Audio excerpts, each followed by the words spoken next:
السلام علیکم۔ آج میں آپ کو سناتی ہوں تاریخ اسلام کا واقعہ علم کی قدر۔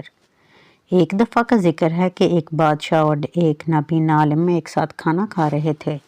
جب دونوں کھانا کھا چکے تو معمول کے مطابق ہاتھ دھونے گئے۔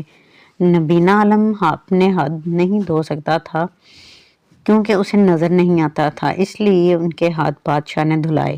ہاتھ دھونے کے بعد نابینا عالم سے بادشاہ نے پوچھا کہ آپ جانتے ہیں کہ آپ کا ہاتھ دھلانے والا کون تھا؟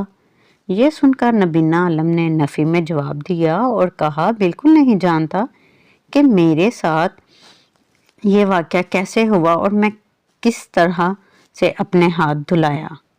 یہ سن کر بادشاہ بوقت بولے کہ آپ کا ہاتھ میں نے دھلایا ہے، اور یہ صرف اس لیے کہ آپ عالم ہیں، گویا میں نے آپ کے علم کا احترام کیا ہے۔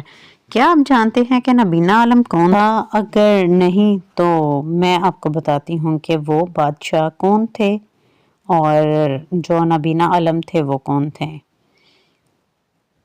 نابینا عالم ابو معاویہ تھے، جبکہ بادشاہ کا نام ہارون رشید تھا۔